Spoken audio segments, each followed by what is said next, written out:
So obviously, before you came in, we're talking about this passport bro issue. I know you probably don't like that term. I don't particularly like it myself, but we kind of know what we're talking about. You know, guys who are. Has it got a negative connotation, do you I think? mean, a bit because people are criticizing it. So, like, I was before you came on, I was going through some tweets. Like, you know, Dr. Bees, you know that girl Bees on Twitter. She's kind of She's anti. hilarious. Yeah, she's kind of anti passport bros though. She basically thinks it's all about men going abroad to buy a wife. And I was like, well, for a start, it isn't because you've been doing it for 7 years and you're nowhere near to getting married and probably don't want to get legally married.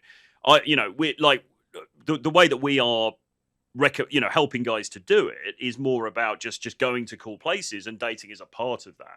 But I mean, Sure. what do you think about the whole? Would you describe yourself as a passport bro? And why would you say it's a good thing for men to do as opposed to being this kind of negative? Because here's the thing: people think it's bad because they think it's weak, and I've had a few comments already on the stream, basically saying, "Why aren't you just doing it in the West? Why aren't you doing it in New York or Miami or whatever?" Yeah, there's a kind of almost like a narrative leveled at guys that travel where it's like you get brownie points for dating, for dating where you live and you're not allowed to Yeah, leave. If you leave, then it's kind of frowned upon. Like when you die, there's someone waiting at the pearly gates, ticking it off, going, "Well done, you approached this English girl in a coffee shop in a really hard position, and she's not that attractive, and she gave you loads of shit, but you managed to date her and sleep with her and wife her up anyway." Look, I think guys need to be a bit more selfish and figure out what they want. I'd say being weak, being meant, I'd say the true test of, or one of the most attractive factors in a man, a character trait for a woman is emotional strength and emotional resilience. I think being a prisoner to your own circumstances, if you're born in some small town where there's not many women in buttfuck middle of nowhere, UK or US, mm, staying there is weak, right? yeah, Moving is strength because you're going into the unknown, you're going into uncertainty. That takes fucking balls. yeah, Staying there, complaining, having a victim mindset, saying there's not many options, and failing to level up your circumstances is very, very, very weak. So yeah, men that are saying this, commenting online, going, "Oh, it's weak, you're cheating." These are the idiots that are sitting there, powerless and weak, and not dating. In yeah. a dating market they've been brought into, and they don't have the balls to leave their hometown. That is emotional weakness. That is a Yeah. lack of emotional Well, resilience and yeah, strength. no, I would agree. I mean, like I've always felt, since this whole passport bro term was coined and people started talking about it, I've always thought, well, it's kind of a no brainer, isn't it? I mean, why wouldn't you go somewhere where A, you're more appreciated, and B, probably you find the women more attractive, and It's called it, being smart. yeah, What like did I mean, people have been doing this since the dawn of time, right? yeah, What did the Vikings do? They traveled off and they'd conquer, and they would the prize was the resources, and with the resources come women. For mm, millennia, for millions of years, masculine alpha men have been leaving where they are and conquering other men and people. yeah. And we're not now charging into battle with our swords. Well, if we're in Well, Ukraine, we would. maybe our pork sauce. What are pork swords? Um, I think. I think.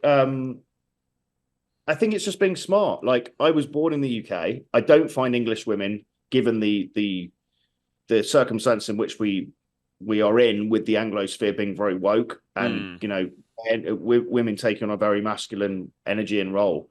I don't find a masculine energy in women particularly attractive. Unfortunately, where I'm from in London, you get a lot of very masculinized women. I yeah, like going to places like Colombia. I like going to places like Ukraine and Russia because I like feminine women. yeah, You need two opposing energies in a relationship, right? For a successful relationship dynamic. You need a masculine energy, which I tend to play, and yes, then you need a feminine energy. And why on earth would I want to date a woman who carries a masculine energy? And if I can maximize the opportunities to meet feminine women in mm, countries like Eastern Europe, in that sphere, or Latin America, of course I'm going to take that opportunity and get on a plane and do that. So yeah, it's being smart. It's not being weak. It's being smart. Why yeah, wouldn't you want your dream girl? Your odds of being alive, jokingly calculated by scientists, is one in 400 trillion. Why on earth would you not want to maximize your very, very short time on planet Earth with dating the women you find most attractive? mm, It's so obvious. And anyone that sits there, anyone for a start that's got time to comment, if we're being honest, criticizing other people, especially if you're a man, I'd say is weak. You've got too much time in your hands. You're not on your mission. And I'd say the majority of guys who are bothering to do this aren't bothering to level up their own circumstance in life, and hence why they're spending their time on negative commenting online. It's just pathetic, right? Yeah, well, I mean, we got a comment. So actually, there's a super chat here from Creed for $9.99. Thank you very much. He says, and this is actually talking about money, and we were talking a bit about money as well, so we can comment on that maybe. But he says, if you lead with your money, you're a beacon to gold diggers. It is possible the woman loves you, but much more likely situation, they're willing to fake their attraction for financial gain.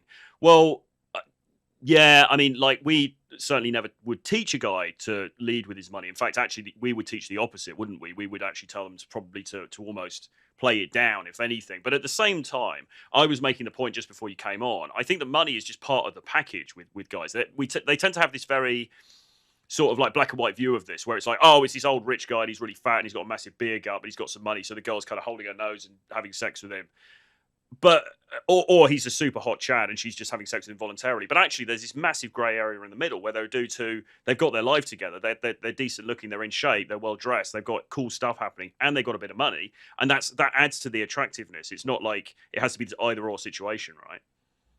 No, it's very black and white thinking, isn't it? But you do need, fortunately or fortunately, however you want to look at it, you need everything now. Yeah, you can't get away with like the old school game days of faking your value and being this kind of fake alpha, and you're actually secretly broke and you got no money, and it does stop.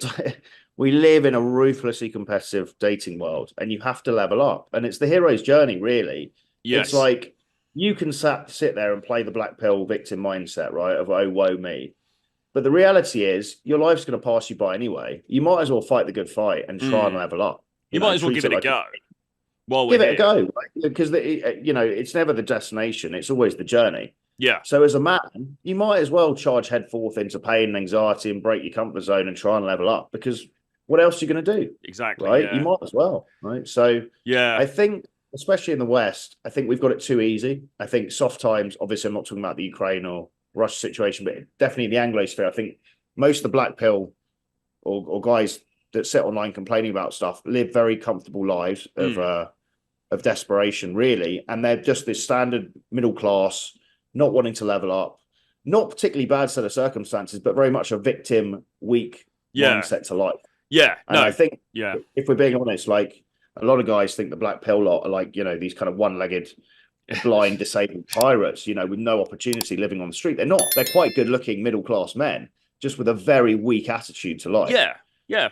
No, a lot of them, the ones I've seen anyway. I mean, a lot of them, like I was going through some videos last week of guys who were saying that they were still a virgin. They were like 22, 33, 45, whatever. Look at these videos. And for the most part, it wasn't the looks. They weren't ugly men. I mean, they could do with some like sharpening up and stuff, sure. But they wasn't, they were, oh my God, that guy's so fucking ugly. No one's ever going to touch him. It wasn't that at all. It's much more about these other things. It's much more about the interpersonal skills and also just putting yourself out there. But we've got, in the chat, we've got our friend I Feel Half Naked, who I think was always on your channel, and he comes onto my channel quite a lot. He says, "Passport bro is just an avoidant move. If you can't handle women in your own country, moving to another country is escaping." But yeah, but why would you? I don't understand. If you're bored, you're a prisoner. Why would you be a prisoner of geography? Why would you be a prisoner of where you don't decide where you're born, right? You're suddenly conscious. If you're born in a fucking shit tip with no women and no dating opportunities, why is it fighting the good fight, or why does it seem to be like honorable to stay there? It's stupid. It's not honorable. Yeah. It's weak and it's stupid. It's not. It's allowing your circumstances to control you, not being the dominant force, not being the conscious creator of your life and your circumstances, and allowing other things to take control. It's being retarded, right? Yeah. So who's there giving you the brownie points, going, "Well done, mate. You're an absolute buffalo." Well, you've done well to stay in Swindon. Congratulate. No, you feel like shit. I mean, who's fooling who there? It's completely just they just haven't thought it through. Interesting comment here. Always guys who haven't got the balls to travel, who haven't got the balls to actually get on a plane and break out their comfort zone, that comment and go, "It's cheating, it's cheating." It's because it's projection of their fear, right? That's